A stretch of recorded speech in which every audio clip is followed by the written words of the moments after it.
Tony Yayo is a real OG in the rap game, and he has just sent some warning shots to Drake. He's seen firsthand what happens when people cross the wrong ones in the streets, and let's just say, it never ends well. And now with Drake allegedly sending his goons after his ops, the tension is rising. Things might just be getting heated. So what exactly did Tony Yayo threaten to do to Drake? Tony Yayo goes after Drake. Former G-Unit rapper Tony Yayo has been involved in rap beef, especially when 50 Cent and G-Unit were the hottest thing in rap. And now, he has weighed in on the Kendrick Lamar and Drake beef, which has dragged on for months. Although the diss tracks that had the rap world on a chokehold were released months ago, the beef has managed to drag on with Kendrick's Not Like Us still topping the charts. And this has everything to do with Kendrick performing the song at the Super Bowl and winning multiple Grammy Awards for the song. Now this is why it gets a bit murky, because not only did the song win 4 awards in 2024, it scooped 5 Grammys in 2025. The 5 wins shocked the rap world because for the first time, everyone realized that his total Grammy wins had just hit 22, while Drake had only 5 Grammy wins, something that caught even Tony Yayo off guard. In his recent Vlad TV interview, the former G-Unit rapper had to ask DJ Vlad to do some fact-checking because those numbers sounded crazy. These stats get a bit fishy when you start to compare the numbers between the two rappers. Drake seems to have much more commercial success than Kendrick. According to DJ Vlad, the Grammys pick and choose who they want to win, and it has nothing to do with who's pulling better numbers. The numbers before the beef told the whole story. Before squabbling up with Kendrick Lamar, Drizzy was the most commercially successful rapper of his generation, and it wasn't even close.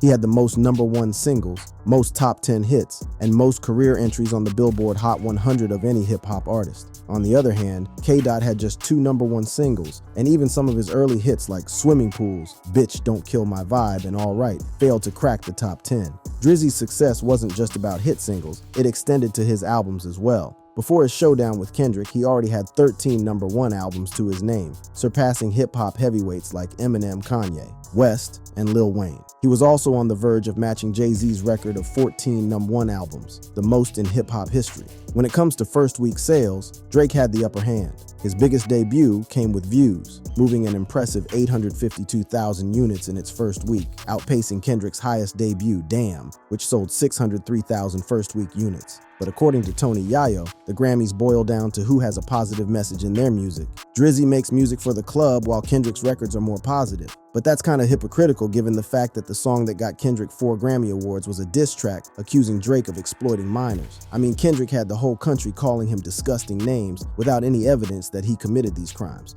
What's even more heartbreaking for Drake was to see fellow stars dancing and singing along to the diss track during the Grammys. But what cut deep was Drake seeing his ex, Serena Williams, crip walking to the diss track during Kendrick's Super Bowl performance. And to many, it was Serena getting her revenge on Drake. You see, the two kind of dated back in 2011. The rapper was often seen attending Serena's tennis matches during this period, and they were later photographed cuddling and sharing a kiss in 2015. Drake couldn't even help himself and sent out this tweet talking about how he couldn't wait to make Serena sweat. Things turned sour between them because in 2022, Drake took a shot at Serena's husband, Alexis Ohanian, calling him a groupie. Well, it seems like Serena waited for 3 years to clap back by dancing to a song calling Drake a child abuser in front of millions. But beyond the dissing and conspiracies of favoritism surrounding the Drake and Kendrick situation, Tony Yayo believes that people at the Grammys continue to look favorably at K-Dot because they see him as the next Tupac. But this isn't the only time Tony Yayo has come to Kendrick's defense, because a while back, comedian Andrew Schulz went after Kendrick, and the former G-Unit rapper wasn't having it. The beef between K-Dot and the comedian started when Schulz responded to a perceived diss from Kendrick Lamar in the track Whacked Out Murals from Lamar's album GNX. In the track, Kendrick seemed to be taking shots at Andrew for making fun of black women. The beef soon escalated to Andrew making fun of being able to sexually assault K-Dot because he is short. Well, Tony Yayo wasn't having it and warned the comedian from dissing the wrong people. Well, just like Tupac, Kendrick has shown everyone that he can't be messed with. Even the one person who everyone thought could go toe-to-toe with K-Dot failed. And now it seems Serena wasn't the only one who had been waiting to go in on Drake because a couple of celebs took this chance to air out their hate for Drake, and perhaps the most vocal one was Rick Ross. The industry goes after Drake. This wasn't how Rick Ross and Drake were back in the day. The two rappers once shared a strong bond, collaborating on hits like Aston Martin Music and Stay Schemin'. Their chemistry was undeniable. Meanwhile, Ross was building his Maybach music group, MMG Empire, mentoring Meek Mill, whose 2012 debut Dreams and Nightmares cemented his place in rap. Meek and Ross had a close relationship, with Ross often calling Meek his little brother. Turns out that this relationship would cause a rift between Rose and Drizzy. It all started when Meek accused Drake of using ghostwriters. "Stop comparing Drake to me too," Meek tweeted. "He don't write his own raps. That's why he ain't tweet my album, because we found out." Drake fired back with the diss track, Back to Back, intensifying the feud. Ross, caught between loyalty to Meek and his history with Drake, initially stayed neutral, but his track Color Money, interpreted as a jab at Drake, hinted otherwise. His public defense of Meek and veiled warnings to Drake only added to the tension. The once solid Drake-Ross cracked, and as the feud between Drake and Meek escalated, it had lasting effects. In 2016, Drake released Western Road Flows, with lyrics fans saw as shots at Ross. Industry figures like Birdman and Jay Prince weighed in, with Jay Prince stepping in to broker peace. Eventually, Ross publicly announced on the Best Seat in the House podcast that the beef was squashed. For a while, things seemed calm, but tensions reignited in March 2024. Future and Metro Boomin dropped We Don't Trust You, featuring Kendrick Lamar's explosive Like That verse dissing both Drake and J. Cole. Soon after, fans noticed Ross had unfollowed Drake on Instagram, seen as a clear sign he was picking sides. Metro Boomin's cryptic tweet, "Once you pick a side, stay there, #We Don't Trust You," had everyone believing that a line in the sand had been drawn and sides had been picked. Drake responded strategically during his It's All a Blur tour in Miami. He invited Ross's ex-girlfriend Christina Mackey as a special guest, a move widely seen as a provocation. Then, a leaked version of Drake's diss track Push-Ups surfaced, where he mocked Ross's relevance and claimed Ross could only make a hit with his feature. Ross clapped back quickly with Champagne Moments, accusing Drake of using ghostwriters, getting a nose job, and undergoing botched plastic surgery for abs. Ross claimed his unfollowing was due to Drake sending French Montana a cease and desist order over a recent project. The beef spilled onto social media. A resurfaced Instagram comment from DJ Carnage about Drake's alleged fake abs gave weight to Ross's claims. Ross trolled Drake by attending his concert in Drake's tour merch, dubbing him BBL Drizzy. Drake fired back with a text screenshot from his mom, brushing off the nose job rumors, calling Ross a guy who did songs with who's gone loopy off Monjaro, hasn't eaten for days, and is performing at proms for money. Ross clapped back by telling Drake he couldn't rely on his mom to fight his battles, using the caption BBL Drizzy with a giant nose emoji. The beef escalated with more diss tracks. Drake dropped Family Matters, while Kendrick's Meet the Grams and Not Like Us became anthems. Ross even went on Instagram Live to show Not Like Us being played twice at a pool party, mocking Drake. The trolling was getting out of hand, and it wasn't long before the beef turned violent. Drake hits back at his haters.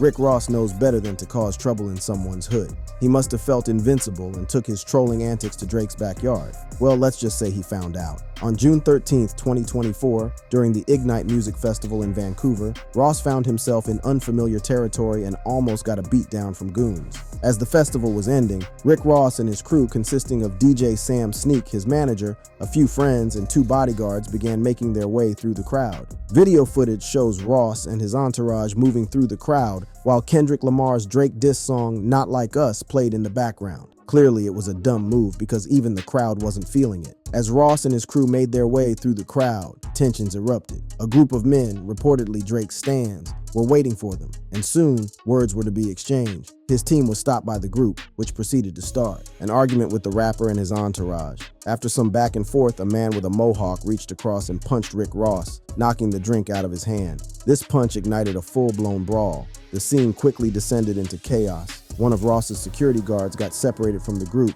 and was seen getting pummeled by multiple people. The attackers were heard shouting. The initial altercation seemed to die down for a moment, but it quickly flared up again when another person tried to attack Ross. This second attempt was thwarted, but it caused another brawl. Punches were generously dished out. One of Ross's associates was left unconscious, and his companion scrambled to get him medical help. The video was uploaded on an Instagram page that tagged Drake. Well, turns out the Canadian rapper approved of the beatdown as he liked the post. In a statement to TMZ, the rapper revealed that no one from his team suffered any serious injuries from the attack, and added, "Vancouver is a beautiful city, and he can't wait to go back." Drake didn't end his trolling, as he filmed himself enjoying some Canada Day celebrations while he rapped along to Northern Touch. But this wasn't just any song choice. The Rascals hail from Vancouver, the same city where Rick Ross got jumped. Coincidence? Probably not. The aftermath of the altercation was just as explosive as the fight itself. Rick Ross took to Instagram on July 4th to address the incident. With a grin on his face, he mocked the group of men who attacked him,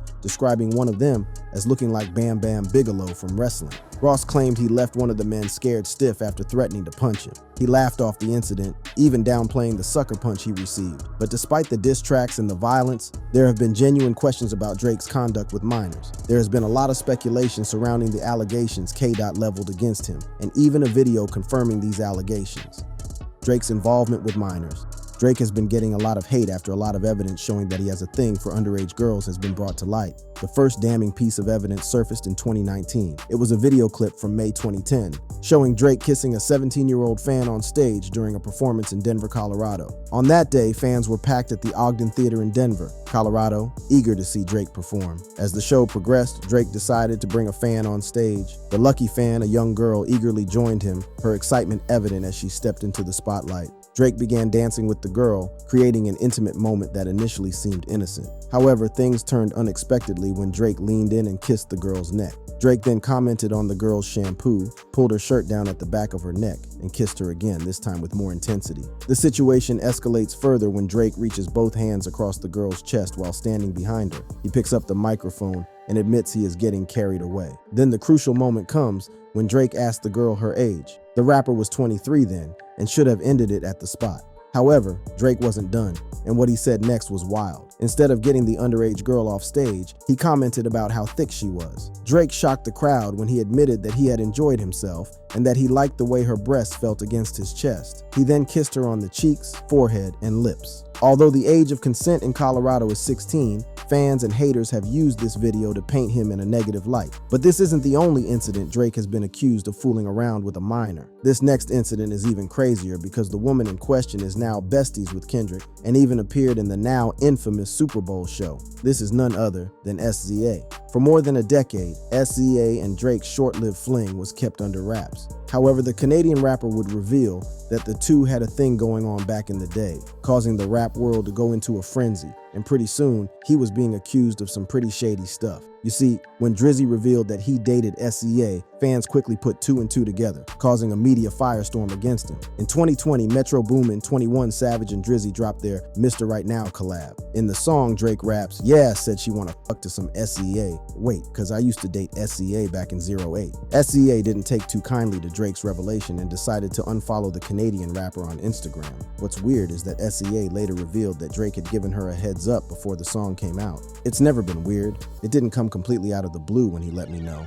I didn't know it was a song with 21 or anything like that," she revealed in an interview. But it wasn't long before fans started putting two and two together and realized they were in a relationship when SZA was underage. A quick Google search showed that she was only 17 years old at the time the two were a couple, while Drake was 22. She quickly hopped onto X to address the situation and squash the rumor. She revealed that the two were together in 2009, not 2008, and insisted her relationship with the rapper didn't involve anything underage or creepy. So it was actually 2009. LOL. In this case, a year of poetic rap license mattered. LOL. I think he just innocently rhymed 08 with wait. Anybody who really knows me and was around during this time can confirm. It's all love, all peace, she tweeted. I just didn't want anybody thinking anything underage or creepy was happening. Completely innocent. Lifetimes ago, she tried to explain. She even tried to speak positively about him in interviews, saying that she thinks highly of him. But anytime he's ever mentioned me, it's always been positive. He's never said anything negative about me. I'm grateful for that. I think highly of him. He's King Drake, she said in one interview. He even tried to downplay the relationship, saying it wasn't hot and heavy or anything. It was like youth vibes. It was so childish. They even went as far as to release new music together. However, the allegations that Drake likes underage girls have been following him for a while. Strangely, her Wikipedia information was updated and now shows that she was born in 1989. That means that she was 19 years old and not 17. But SZA isn't the only underage celebrity that has raised eyebrows because of their relationship with Drake actress Millie Bobby Brown found herself in a similar position. In 2018, the actress revealed in an interview that she always texted Drake, who was giving her life lessons. We just texted each other the other day and he was like, "I miss you so much." And I was like, "I miss you more. He's coming to Atlanta, so I'm definitely going to go and see him." Bobby Brown said in the interview, When asked what they text each other about, Millie replied fans were quick to point out why a 30-year-old Drake was in a 14-year-old's DMs and was talking to her about boys. Just like SZA, Bobby Brown came to Drake's defense in an Instagram post where she called people, criticizing Drake weird. Why you gotta make a lovely friendship your headline? You guys are weird, for real. I'm lucky to have people in the business extend their time to help me further my career and offer their wisdom and guidance. I'm very blessed to have amazing people in my life. You don't get to choose that for me, she posted. It's becoming difficult for Drake's fans to defend his name. But is the Kendrick saga just a passing cloud for Drizzy, or will it haunt him for the rest of his life? If you enjoyed that video, click on the boxes playing on your screen to watch similar content.